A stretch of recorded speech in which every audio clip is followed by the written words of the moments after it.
Class 7 प्रिय विद्यार्थियों, आज हम आपका हिंदी में जो पाठ्य पुस्तक है वसंत, उसमें पाठ पढ़ेंगे 3। निकाल लीजिए पाठ 3, हिमालय की बेटियाँ। ये देखिए पाठ है आपका, अपनी अपनी पुस्तक निकाल लीजिए और अपना अपना पेज खोल लीजिए पाठ 3। तो ये पाठ 3 में आपका हिमालय की बेटियाँ। तो हिमालय क्या है जानते हो? हिमालय का नाम आपने सुना है? हिमालय एक पर्वत है ना। हिमालय पर्वत से हमारी क्या निकलती हैं? नदियाँ निकलती हैं। तो उन नदियों का इसमें वर्णन है। इस पाठ में हम पढ़ेंगे हिमालय से निकली हुई जो नदियाँ हैं उनका वर्णन हम पढ़ेंगे। तो प्रस्तुत पाठ में लेखक नागार्जुन ने हिमालय को पिता और नदियों को उनकी बेटियां बताया है। लेखक ने हिमालय से निकली हुई नदियों को बेटी के रूप में देख करके लिखते हैं। क्या लिखते हैं कि हिमालय की गोद में ये बेटियां उछलती हैं, कूदती हैं और उल्लास से, जैसे जिस प्रकार से एक पुत्री जो है पिता के आंगन में खेलती है, बड़ी होती है, उसी पर कितनी भोली होती है, नादान होती है, उसी प्रकार से ये जो नदियां हैं, इन नदियों का वर्णन लेखक ने किया है कि जब ये हिमालय से निकलती हैं तो बड़ी गंभीर होती हैं, शांत होती हैं, छोटी होती हैं, पतली दुबली होती हैं, है ना। और जब ये मैदान में आकर के बहती हैं नदियाँ, है ना, तो कितना विशाल रूप धारण कर लेती हैं और लोकहित कार्य को करती हुई क्या है फिर बाद में सागर में मिल जाती हैं। इस प्रकार से लेखक ने हिमालय को क्या कहा है? ससुर, और समुद्र को क्या है? दामाद की संज्ञा दी है। समुद्र को इन नदियों का पति बताया है। लेखक की ये कल्पना है। देखिए बड़े सुंदर ढंग से लेखक ने इसमें वर्णन किया है, वो अभी हम आपको पढ़ करके बताते हैं। आप ध्यान से सुनेंगे और मनन करेंगे। जो कठिन शब्द इसमें आ रहे हैं उन पर ध्यान देंगे। तो आइए बच्चों देखते हैं। अभी तक मैंने दूर से देखा था, बड़ी गंभीर, शांत और अपने आप में खोई हुई सी लगती थी। सम्राट महिला की भांति वे प्रतीत होती थी। उनके प्रति मेरे दिल में आदर और श्रद्धा के भाव थे। माँ और दादी, मौसी और मामी की गोद की तरह इनकी धारा में डुबकियाँ लगाया करता था। लेखक कहता है कि मैंने इन नदियों को क्या है दूर से ही देखा था। बड़े गंभीर हैं, गंभीर मतलब गहराई वाली है ना, शांत हैं और अपने आप में खोई हुई सी लगती हैं, जैसे कि ये कुछ कहीं खोई हुई हैं, कुछ विचार नहीं है। सम्राट महिला की भांति यानी एक धनी संपन्न महिला की भांति ये दिखाई देती हैं, प्रतीत होती हैं यानी दिखाई देती हैं। सम्राट माने धनी। उनके प्रति मेरे दिल में आदर और श्रद्धा के भाव थे। माँ और दादी, मौसी, मामी की गोद की तरह उनकी धारा में डुबकी लगाया करता था। मैं उन नदियों में नहाया करता था। जिस प्रकार से दादी, नानी, मामी, मौसी की गोद में बच्चा खेलता है, उसी प्रकार से लेखक भी नदी में नहाता था तो उसको एक माँ का एहसास होता था। परंतु इस बार जब मैं हिमालय के कंधे पर चढ़ा तो वे कुछ और रूप में सामने आई। मैं हैरान था कि यही दुबली पतली गंगा, यही यमुना, यही सतलज समतल मैदान से उतरकर विशाल कैसी हो जाती है। इसका उछलना, कूदना, खिलखिलाकर लगातार हंसते जाना, इसकी यह भावभंगी, इसका यह उल्लास कहाँ गायब हो जाता है। यानी क्या कहता है लेखक? सोचता है लेकिन अभी तक तो लेखक नदियों को एक माता के रूप में, माँ के रूप में देखते थे, लेकिन परंतु इस बार यानी जब लेखक ने हिमालय पर चढ़ा, हिमालय के कंधे पर यानी हिमालय पर गया, तो इन नदियों का कुछ और ही रूप सामने देखा और लेखक हैरान था, यानी बहुत ही अचंभित था कि यही पतली दुबली गंगा का रूप जब हिमालय से निकलती है, छोटी छोटी कंदराओं से, पहाड़ियों से निकल करके आती है, तो कैसी लगती है? बहुत पतली दुबली, है ना। गंगा, यमुना, सतलज ये सभी नदियाँ जब हिमालय से निकलती हैं तो ये बहुत अधिक पतली दुबली ऐसी लगती हैं। ऐसा नहीं लगता कि ये इतनी विशाल होंगी, लेकिन जब मैदान में उतर जाती है तो विशाल बन जाती है। तो लेखक के मन में यही प्रश्न है कि ये इतनी विशाल कैसे हो जाती है।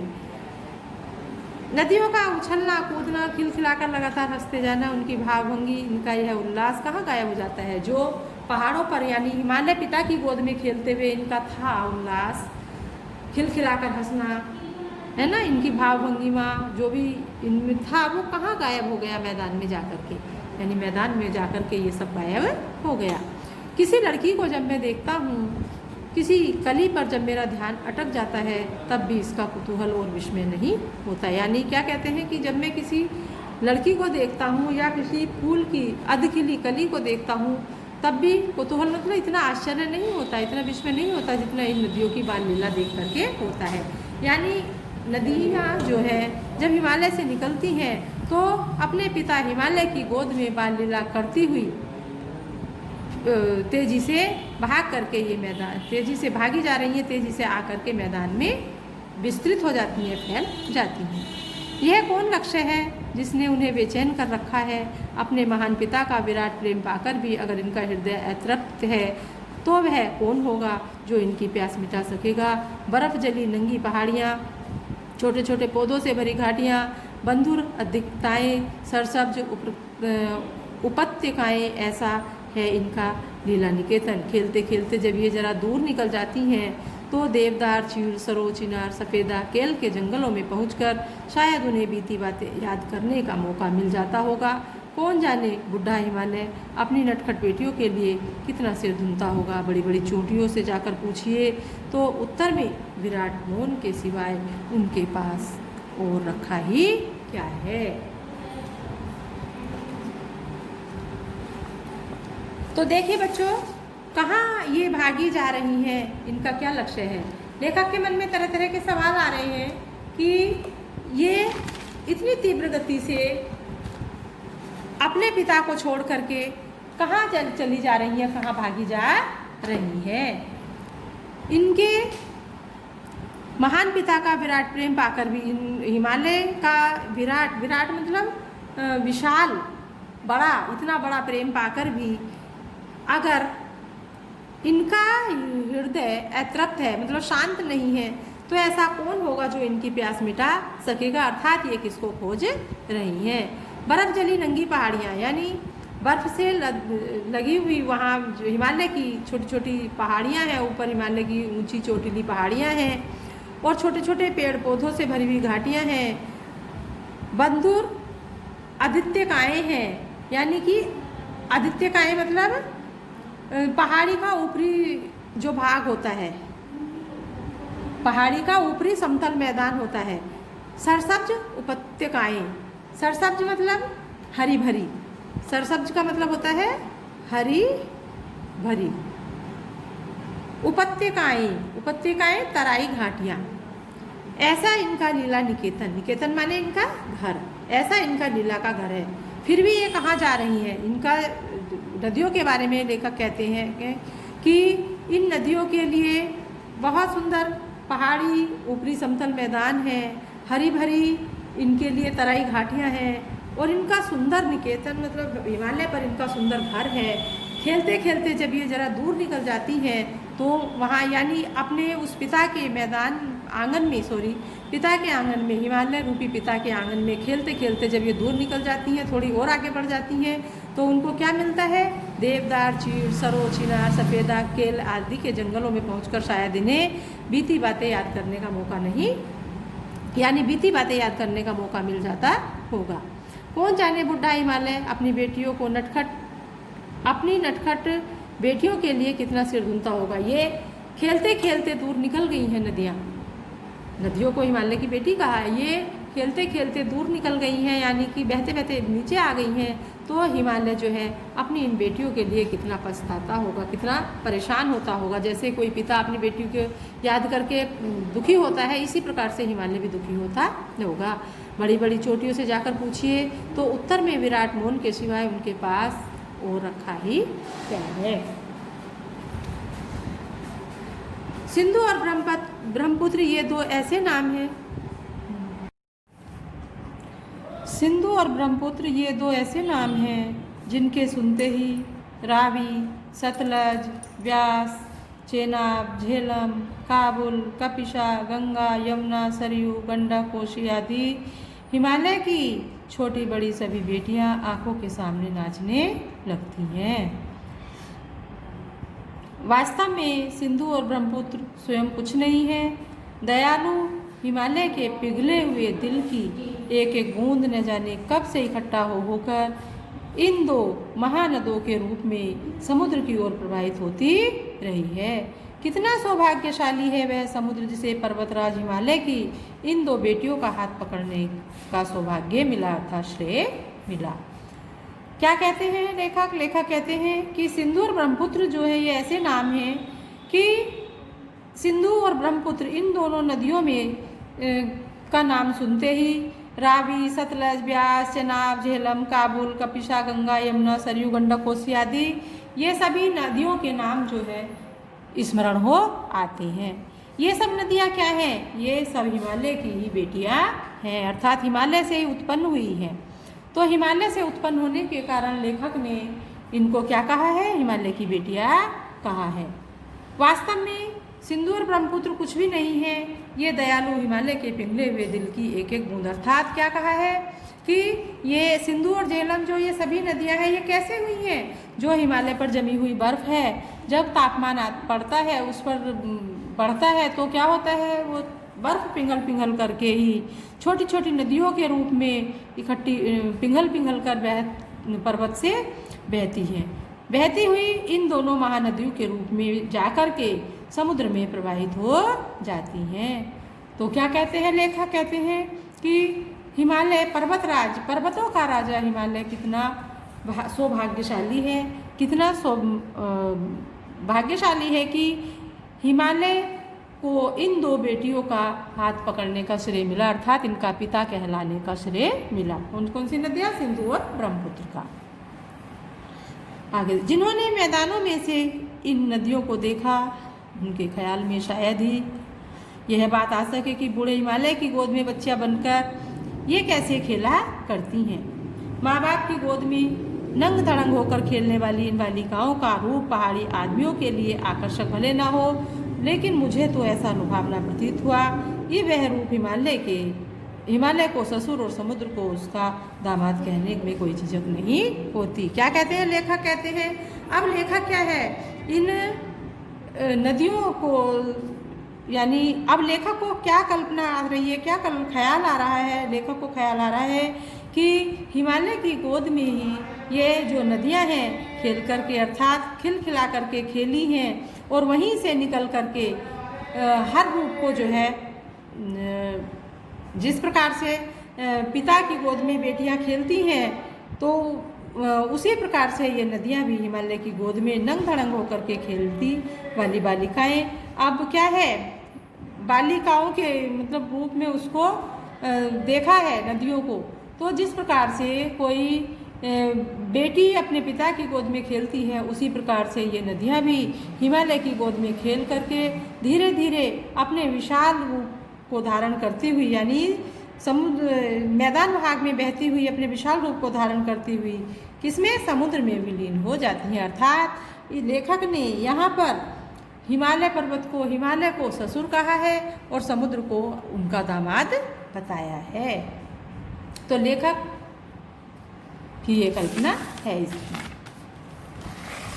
आगे देखिए, कालिदास के विरही यक्ष ने अपने मेघदूत से कहा था, वेत्रवती वेतवा नदी को प्रेम का प्रतिदान देते जाना, तुम्हारी वह प्रेयसी तुम्हें पाकर अवश्य ही प्रसन्न होगी। यह बात इन चंचल नदियों को देखकर मुझे अचानक याद आ गई और सोचा कि शायद उस महाकवि को भी नदियों का सचेतन रूपक पसंद था। दरअसल जो भी कोई नदियों को पहाड़ी घाटियों समतल आंगनों के मैदान में जुदा जुदा शक्लों में देखेगा वह इस नतीजे पर पहुँचेगा। तो कालिदास के विरही यक्ष ने मेघदूत में कहा था, कालिदास ने जो विरही यक्ष नामक एक अपना लेख लिखा था उसमें मेघदूत में विरही यक्ष में उसमें कहा था कि वेदत्रयी यानी बेतवा नदी, कालिदास ने लिखा था कि बेतवा नदी को प्रेम का प्रतिदान देते जाना यानी बेतवा नदी को एक क्या कहा है कि ये प्रेम का प्रतीक बताया है कि तुम्हारी वह प्रेयसी तुम्हें पुकार अवश्य ही प्रसन्न होगी। यानी उसको क्या कहा है? प्रेयसी कहा है बेतवा नदी को। इन चंचल नदियों को देख करके मुझे अचानक याद आ गई, यानी नदियाँ क्या है? चंचल हैं, कल कल करती हुई बहती हैं, उछलती हुई चलती हैं, है ना। तो उनको देख करके अचानक लेखक को एक बात याद आ गई कि शायद उस महाकवि की नदियों का सचेतक रूप पसंद था। यानी महाकवि कालिदास को भी नदियों का सचेतन मतलब चेतना से रहित रूपक जो है पसंद था। दरअसल मतलब वास्तव में जो भी कोई नदियों को पहाड़ी घाटियों समतल आंगनों के मैदान में जुदा जुदा शक्लों में देखेगा वही इसी नतीजे पर पहुंचेगा। अर्थात बात यह है कि जो भी नदियों को पहले पहाड़ी घाटियों में देखेगा, पहाड़ी घाटियों में ये कितनी नादान होती हैं, जैसे कोई छोटी बालिका है, भोली भाली बालिका है। अर्थात ये छोटी छोटी संकरी पतली घाटियों से निकलती हुई कहाँ कहाँ से आकर के जब मैदान में बह जाती हैं, मैदान में अलग अलग क्षेत्रों में बहती हैं, तो वही इस नतीजे पर पहुंच सकता है। अर्थात जब नदियाँ पर्वतों में होती हैं, वहाँ से निकल रही होती हैं तो छोटी दिखती हैं, पता नहीं इनका कितना इसमें जल होता है, और जब धीरे धीरे ये मैदान में आ जाती हैं बहती हुई, तो मैदान में एक विशाल रूप धारण कर लेती हैं। काका कालेलकर ने नदियों को लोक माता कहा है, किंतु माता बनने से पहले यदि हम इन्हें बेटियों के रूप में देख लें तो क्या हर्ज है। यानी क्या कहा है? काका कालेलकर ने नदियों को कहा है लोक माता। लोक माता क्यों कहा है? क्योंकि ये लोक का कल्याण करती हुई, लोक माने संसार को कैसे कल्याण करती है? जब नदियाँ बहती हैं वहाँ से तो सिंचाई करती हैं, इनका जल पीने के काम आता है, और क्या होता है इनके जल को रोक करके बांध बनाए जाते हैं, बिजली उत्पन्न की जाती है, तरह तरह कई जो है उद्योग धंधे इन पर स्थापित किए जाते हैं। तो इसीलिए काका कालेलकर ने नदियों को लोक माता कहा है, क्योंकि ये लोक कल्याणकारी हैं, अर्थात सबको माता के समान पालन करने वाली हैं।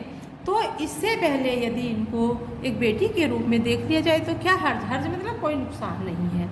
तो लेखक ने जो है लेखक नागार्जुन ने किसको देखा है? इनको बेटियों के रूप में देखा है। और थोड़ा आगे चलिए, इन्हीं में अगर प्रेयसी की भावना करें तो कैसा होगा, और आगे थोड़ा सा और बढ़ करके इन्हें एक प्रेयसी प्रेमिका की भावना से भी लेखक ने देखा है। ममता का एक और भी धागा है जिसे हम इसके साथ जोड़ सकते हैं, अर्थात नागार्जुन ने इनको माता, बेटी और प्रेयसी कहा है। प्रेयसी यानी प्रेमिका भी कहा है, जिसे हम इसके बहन का स्थान कितने कवियों ने इस नदियों को दिया? बहन का स्थान भी कवियों ने नदियों को दिया है। एक दिन मेरी भी ऐसी ही भावना हुई, लेखक की भी। थोलिंग यानी तिब्बत की बात है। मन उचट रहा था, उचट माने परेशान हो रहा था, तबीयत ढीली हो रही थी, मतलब जैसे थोड़ी सी काम में मन नहीं लग रहा था, इस तरह से ढीली होना। सतलज के किनारे जाकर बैठ गया। कौन? लेखक। सतलज नदी के किनारे जाकर बैठ गया और दोपहर का समय था, पैर जो है पानी में लटका लिए। थोड़ी ही देर में उस प्रगतिशील जल ने असर डाला, तन मन ताजा हो गया और लेखक गुनगुनाने लगा। क्या गुनगुनाने लगा? जय हो सतलज बहन तुम्हारी। अर्थात लेखक ने यहाँ सतलज नदी मतलब नदी को एक बहन के रूप में देखा। लीला अचरज बहन तुम्हारी, हुआ मुदित मन हटा कुमारी। कुमारी माने दुख, परेशानी। जाऊँ मैं तुम पर बलिहारी, तुम बेटी वह यह बाप हिमालय, चिंतित पर चुपचाप हिमालय, प्रकटी नटी की चित्रित पट पर अनुपम अद्भुत छाप हिमालय, जय हो सतलज बहन तुम्हारी। तो ये पंक्तियाँ जो है लेखक गुनगुनाने लगा। इन पंक्तियों में लेखक ने नदी को किस रूप में देखा है? बहन के रूप में। हे सतलज नदी, हे बहन तुम्हारी जय हो, तुम्हारी लीला आश्चर्य से युक्त है। मेरा यानी तुम्हारे जल में स्नान करके, तुम्हारे जल में बैठने से मेरा मन प्रसन्न हो गया है, मेरी सारी दुख और जो बीमारी है वो हट गई है, मैं तुम पर बलिहारी जाता हूँ। तुम बेटी हो और तुम्हारे पिता कौन है? हिमालय है। तुम पर चिंतित पर चुपचाप हिमालय, और चुपचाप होकर के हिमालय चिंतित होकर के चुपचाप है। प्रकृति नटी की चित्रित पट पर, प्रकृति यानी नटी, प्रकृति की यही एक पट माने किनारे पर, यानी प्रकृति का यही एक नियम है जिस प्रकार से एक पिता जो है अपनी पुत्री को विदा करके शांति से चुपचाप बैठ जाता है, चिंतित रहता है, लेकिन उसके प्रति उसी प्रकार से हिमालय का भी यही हाल है। तुम अनुपम हो, अद्भुत हो, और तुम्हारी छाप जो है हिमालय से ही शुरू हुई है। यानी छाप हिमालय और तुम्हारा जो पिता है वो हिमालय है। तुम सतलज, तुम्हारी, हे सतलज नदी बहिन तुम्हारी जय हो।